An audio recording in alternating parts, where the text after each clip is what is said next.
Chers frères et sœurs, pour les 3 derniers dimanches de l'année liturgique, l'Église nous fait méditer 3 paraboles du chapitre 25 de l'Évangile selon saint Matthieu. Les 10 vierges, les talents et le jugement dernier. Nous connaissons bien la parabole des 10 vierges, 5 sont insensées, 5 sont sages. Dans la tradition biblique, le numéro 10, le chiffre 10, indique en fait l'humanité. Et souvent, le peuple de Dieu est symbolisé par les vierges, et est au féminin. Et vierge dans le sens où elle se prépare à rencontrer l'époux. Et donc c'est une parabole qui indique et qui nous fait méditer sur la vie spirituelle, la relation de l'âme avec Dieu. Les 5 vierges folles ou insensées, eh bien, indiquent les personnes, l'âme, qui ne sont pas disposées à rencontrer l'époux. Elles ne cherchent pas à vivre en présence de Dieu. Au contraire, les 5 vierges sages, prévoyantes, plus exactement rusées, ce sont celles qui se sont disposées à tout faire pour rester en présence de Dieu. Il est dit que toutes ces vierges vont s'assoupir parce que l'époux tarde. C'est le temps de la miséricorde de Dieu où le Seigneur attend pour que tous puissent être prêts à sa venue.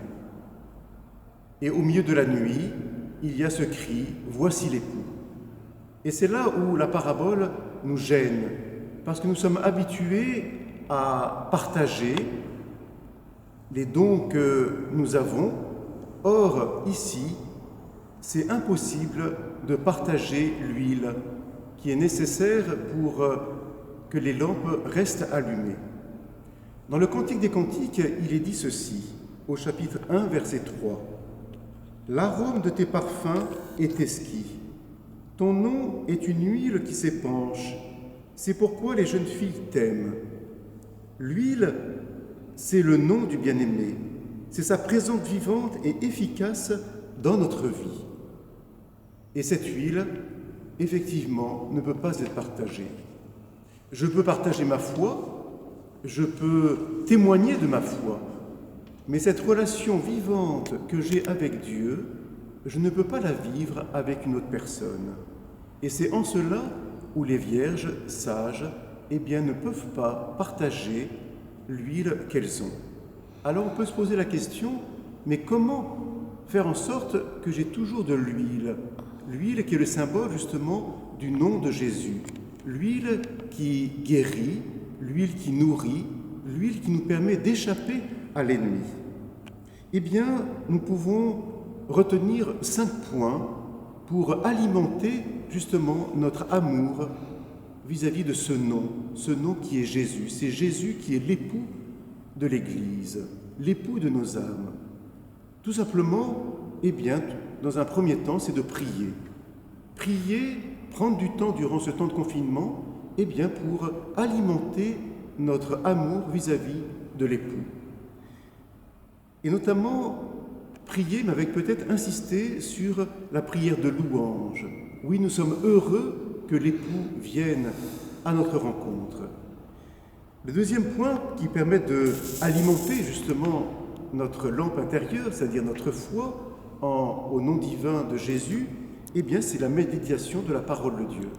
Chaque jour, il est bon de lire les textes que la liturgie nous propose.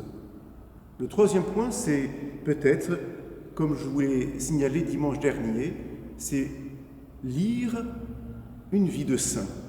Car comme dit le curé d'Ars, si les paroles peuvent persuader, eh bien les exemples entraînent. Les saints, ce sont tout simplement ces vierges sages, eh bien, qui ont alimenté leur amitié avec Jésus.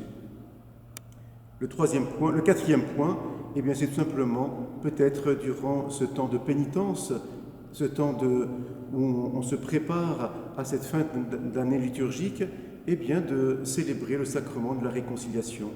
Sachez que ce soit le Père Cyril ou moi-même, eh bien nous sommes disposés à être toujours prêts à vous accompagner, à vous écouter et à célébrer avec vous le sacrement de la réconciliation. Enfin, eh bien, c'est tout simplement la vie de charité. Plus je donne, plus je reçois. Car pour nous, eh bien, la rencontre avec le frère, eh bien, c'est la rencontre aussi avec le Christ. Eh bien, je vous invite durant cette semaine qui s'ouvre devant nous à méditer sur cette parabole qui n'est pas moralisante, mais qui est tout simplement pour nous aider à intensifier cette relation avec le Seigneur Jésus. Sachez que depuis le début de ce deuxième confinement, eh bien, la cathédrale est toujours ouverte et que tous les soirs, il y a la possibilité de méditer le chapelet en silence et que moi-même, eh bien, je suis présent autour de 18h pour les personnes qui désiraient recevoir le sacrement de la réconciliation. À tous, je souhaite bon courage et une belle semaine avec ce désir d'intensifier notre relation avec l'époux.